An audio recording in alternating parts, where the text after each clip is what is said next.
বাংলাদেশে কিছু ভালো হোক কেউ চাই না, তার মাজাটা ধরে নামাই দেয়। আসলে আপনি পালতু।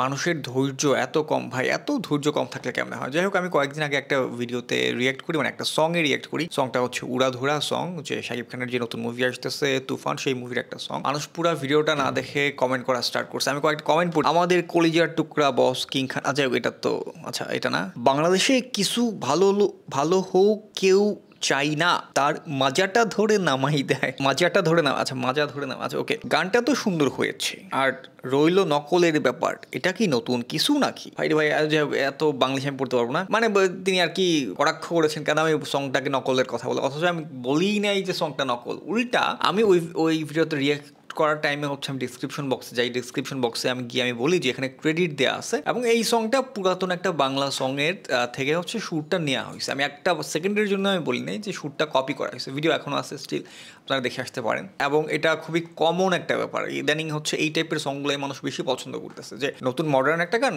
মডার্ন গানের মাঝখানে হচ্ছে পুরাতন বাংলা সংয়ের 2 লাইন বা 3 লাইনের সুর পুরাতন বাংলা গান থেকে নেওয়া। সো এইটা ওই আদলেই তৈরি এই গানটা। সো আমি এটাই বললাম, তো বাংলাদেশে না, ইন্ডিয়াতেও বলিউডে এরকম প্রচুর হচ্ছে অ্যান্ড হচ্ছে মানুষ পছন্দও করতেছে। আমি নিজেও গানটা পছন্দ করছি, আমার ভালো লাগছে, বারবার আমি বলছি গানটা আমার ভালো লাগছে। ওরে ভাই এরা পুরা, আমি বুঝি না মানে কোন দুনিয়ার মানুষ এরা। যাই ভাই, নিজের এত স্মার্ট ভাইবেন না। নিজের দেশের ভালো কোনো কিছু যদি সহ্য করতে না পারেন তাহলে মনে করবেন আপনি একটা কুলাঙ্গার। ভাই আপনার নিজের আপন ভাই কালো হোক, লুলা হোক আর নেশাখোর হোক, মানে তাকে সাপোর্ট দিতে হবে। নেশাখোর হইলেও তাকে সাপোর্ট দিতে হবে। পয়েন্ট ওইটা না, পয়েন্ট হচ্ছে ভাই আমি যেখানে আমি বলছি যে গানটা আমার ভালো লাগছে, গানটা ভালো সুন্দর, গানটা কপি না, বা উল্টা আরো বুঝায় বলছি যে হচ্ছে গানটা পুরাতন বাংলা সং থেকে নেওয়া, ডিসক্রিপশন বক্সে ক্রেডিট দেওয়া তার। আচ্ছা সবই বুঝলাম, মাঝখানে অন্য কয়টা গান ঢুকাই দিল কেন, রিয়াকশন দিল। আচ্ছা একটা ব্যাপার, আমি এই টাইপের কমেন্ট বহু পড়ছে যে হচ্ছে কেন আমি তুফান সঙ্গে রিয়াকশন দিতে আসছি, কেন আমি অন্য সঙ্গে চলে গেলাম। এটা আসলে খুব স্যাড একটা পার্ট অ্যান্ড আমার খুব খারাপ লাগে যে আমার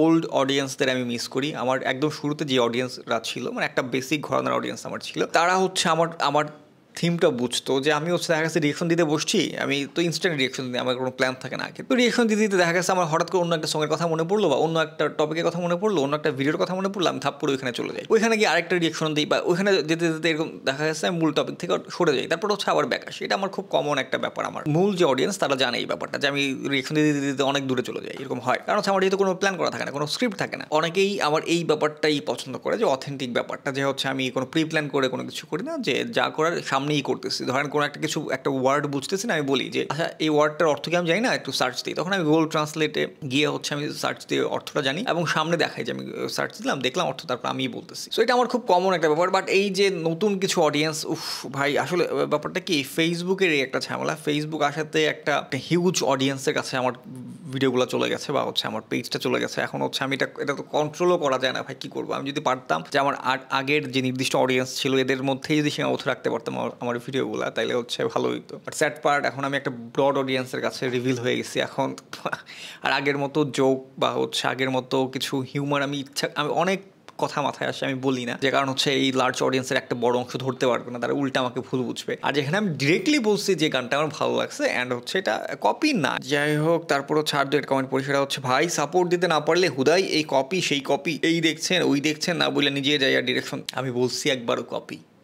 হিন্দি গানগুলো দেখি প্রায় পুরান গানকে পরিমার্জিত করে বানানো, এটা তো দোষ দেখি না। আমি বলছি এই মহিলা মনে হয়। আচ্ছা আসলে আপনি পালতু।